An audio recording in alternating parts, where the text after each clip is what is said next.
Dr. K. Kasturi Rangan, Vice Chancellors, Directors, and Educationists. I am happy to be with the participants in this conference of special importance. All of you have a great role in the implementation of the National Education Policy 2020, which seeks to transform the education ecosystem in the country.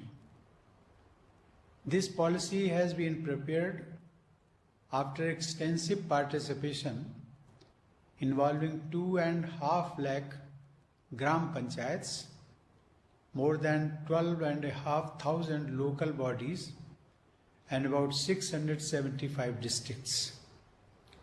More than 2 lakh suggestions have been taken into consideration. Thus, the policy reflects a ground-level understanding of the challenges, aspirations, and solutions related to education.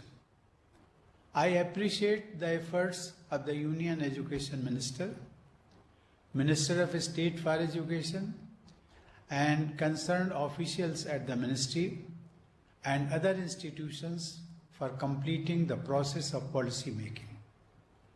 Dr. Kasturi Rangan and his team, who prepared the policy, deserve a special commendation.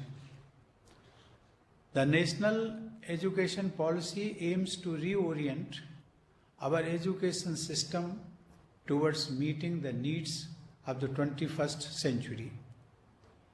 It sets the vision of developing an equitable and vibrant knowledge society by providing quality education to all. This calls for achieving the twin objectives of inclusion and excellence. Being at the top of the education pyramid, the institutions of higher education have the greater responsibility of making India a global knowledge superpower. As we all know, coordination and determination of standards for higher education institutions, including scientific and technical institutions, are covered in the Union List of Constitution. However, the role of the Centre should not be limited to setting norms through agencies like the University Grants Commission or the proposed Higher Education Commission of India. There should be clear focus on quality. Higher education institutions under the Centre should set quality benchmarks through their outcomes for all other universities and institutions. The fundamental principles of the policy include creativity and critical thinking in order to encourage logical decision making and innovation. The policy also highlights that teachers and faculty are the heart of the learning process. Here, let me recall Lord Krishna in the Bhagavad Gita as a great teacher who guides his disciple Arjun through a two-way dialogue between them. Every chapter of the Gita is described as Krishna Arjun Samvad, which means the dialogue between Krishna and Arjun. Let us think of the Gita as an example in the art of teaching or pedagogy. In the beginning, Arjun tells Krishna, Sisyaste aham shadimam, which means, I am your disciple, help me through your guidance. Krishna's response to Arjun is marked by affectionate and patient hearing, patient answers and clarifications. In the end, after guiding Arjun out of web of doubts, Krishna asks him, could you listen with concentration to what I told you? Is your ignorance born doubt cleared? Towards the end of the dialogue, After explaining the various paths available to Arjun, Krishna tells him, Yatha yakshasi tatha kuru. Do as you like. Thus, the teacher provides different solutions and also gives the freedom of choice to the disciple. In between, Arjun asks nearly 20 questions. In terms of psychology, the dialogue between the teacher Krishna and the disciple Arjun in the Gita has both intellectual and emotional elements. Every free communication between a teacher and his student will have both the elements. Our teachers need to avoid one-way lectures and encourage the students to engage in free discussions with them. Dear participants, the policy also seeks to discourage rote learning and overemphasis on marks or grades. It seeks to encourage critical thinking and a spirit of inquiry. In our tradition, jigyasa, or curiosity for learning, was encouraged. It was given greater importance than jigisa, or the wish to win a debate or argument. Universities and institutes of higher education should be centers of innovation. They should provide innovative solutions to national and local problems. Community participation and use of local resources should be encouraged for providing solutions to local problems. Higher education institutions should utilize national missions like Swachh Bharat, Skill India, Make in India, and Atmanirbhar Bharat as opportunities to promote solution-oriented learning. India was a globally respected education hub in ancient times. Universities at Takshashila and Nalanda had iconic status. But today, India's higher education institutions do not get high positions in global rankings. Effective implementation of the NEP 2020 is likely to restore India's glory as a great center of learning.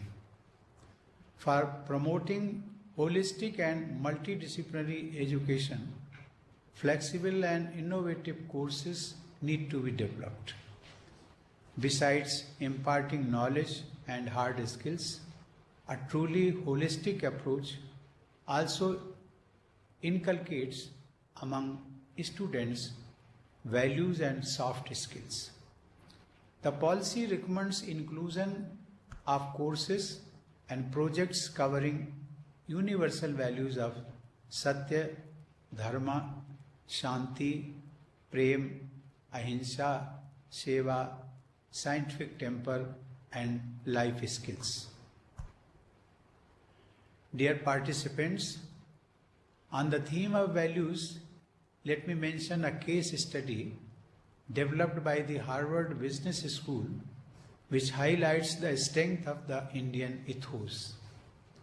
Some of you may be aware of the study, others also may like to read it.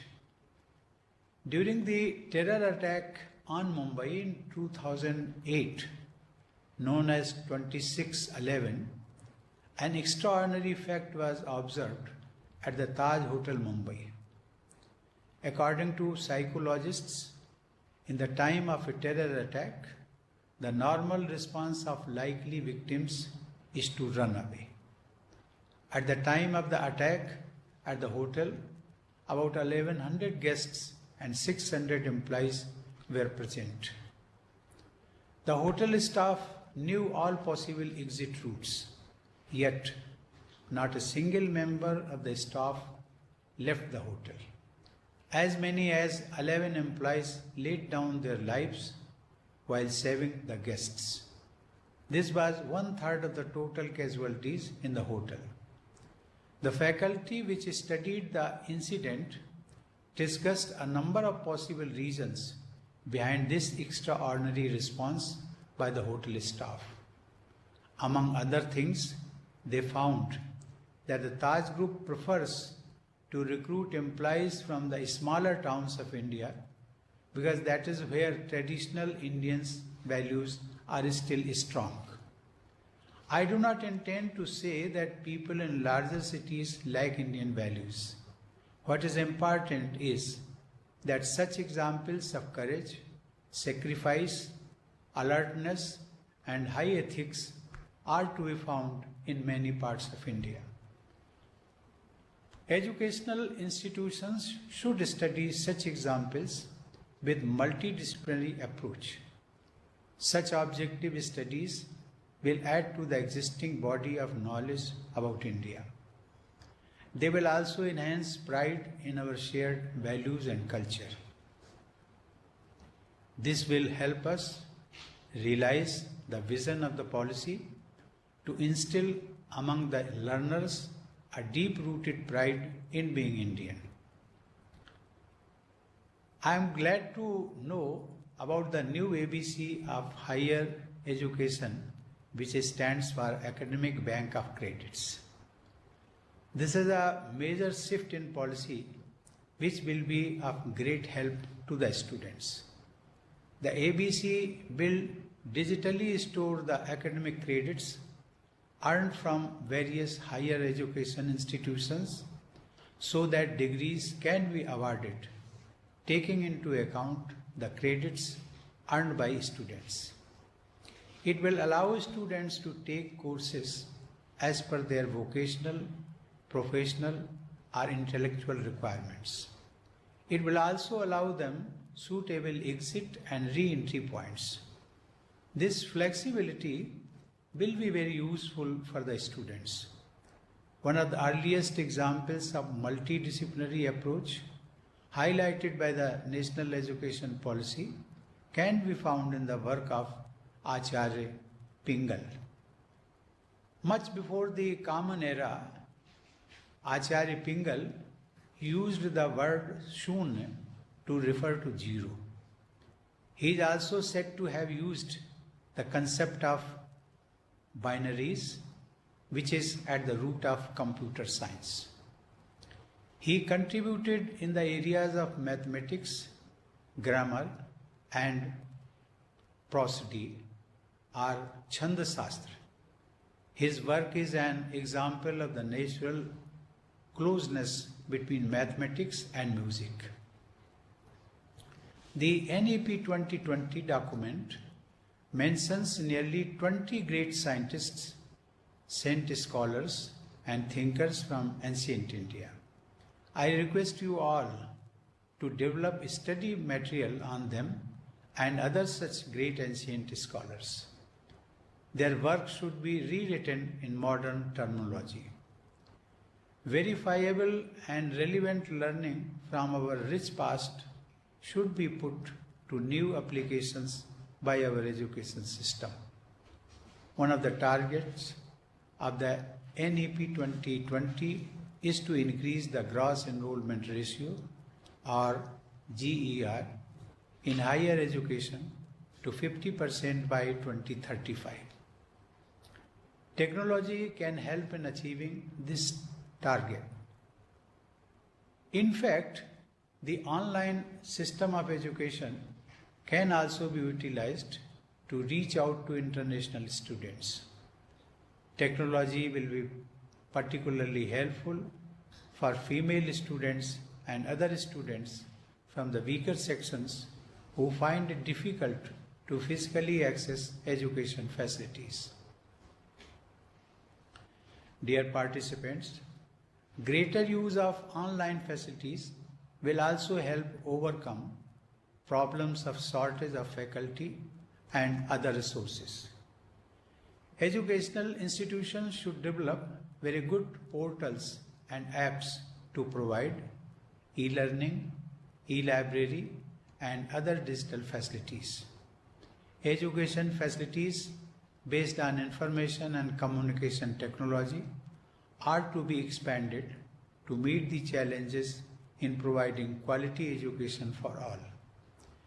It is important that concerns of equity are addressed and digital divide is eliminated through joint efforts by the concerned stakeholders. Providing good infrastructure, hostel facilities, and other inputs is necessary for a good learning environment. For promoting overall transparency and implementing student-friendly measures, we should increase the use of information technology in all aspects of education governance. As Chancellor of State Universities when I was Governor of Bihar, I had pushed for starting digital locker or DigiLocker for creating and preserving certificates of students. Printing, distributing, and safekeeping of paper certificates becomes difficult. Students and parents face serious problems in getting the certificates. Digital certificates and DigiLocker will remove such difficulties. As a Chancellor, I had also felt the need for strict monitoring of B.Ed, vocational and distance learning courses. I also thought that such courses should be conducted only after the approval of statutory bodies and as per norms. I am glad to see that the NEP has taken care of these concerns. Dear participants, one of the most important features of the National Education Policy is its focus on equity and inclusion. In this context, I am glad to note that according to All India Survey of Higher Education for 2018-19, GER for females is slightly higher than that for males. However, the share of female students is extremely low in institutions of national importance. Their share is particularly low in technical education. This needs to be corrected. The higher education ecosystem should reflect concern for gender justice in terms of enrollment and contribution, especially in technical institutions. The education policy seeks to provide pathways for future in an era of rapid changes. Our ancient knowledge traditions also suggest that change is the law of nature. For example, the Buddhist tradition gave us the philosophy of Kshanikvad, which means everything is momentary. In the current context of change, it is difficult to predict what the world of 2050 will look like. It is equally difficult to predict the skill sets that will be needed after a few decades. How to learn is more important than what to learn, because the contents of learning keep changing. The fundamental skills of learning remain useful even when the contents keep changing.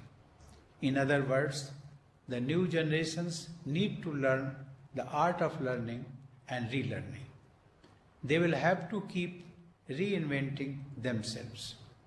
In the fast-changing world of knowledge economy, it will be necessary to learn new skills continuously in order to earn livelihood continuously. The teachers and students will be future ready only if they are change ready. In schools and higher education institutions, principals, vice chancellors, and heads of institutions have a very high impact on the performance of teachers and students. You all have to play the role of change agents. This raises an important question. Being used to the existing methods internalized by you from the earlier systems, how enthusiastic are you all to implement the recommendations of this policy, which has many new beginnings and departures. I think we have no choice but to change the mindset if needed and wholeheartedly implement the recommendations of National Education Policy. I am glad to note that the policy has taken into account the serious problems of epidemics and pandemics. It recommends that higher education institutes take the lead to undertake research in areas of infectious diseases, epidemiology, virology, vaccinology, and other relevant areas. The proposed National Research Foundation will enable and support a vibrant research and innovation culture. The policy recognizes the importance of technology and also its risks and changes. As we observe the happenings around us, cybersecurity is emerging as a life skill. It is important for the safety of individuals and organizations. It is also important for national security. I am sure that the National Education Policy will be implemented in letter and spirit. It will be a milestone in the history of our country. It will not only strengthen the future of our youth, but also set our country on course to becoming Atmanirbhar Bharat. The sincerity of purpose shown by all of you makes me confident about effective implementation of the policy. I am glad that teams have been formed to deliberate upon 5 important themes related to the policy, and the next 2 sessions in today's conference are devoted to the presentations on those themes. I am sure that by the end of the conference, we will have more clarity about the implementation roadmap. I wish success to all the participants in this collective effort of great importance. Thank you. Jai Hind.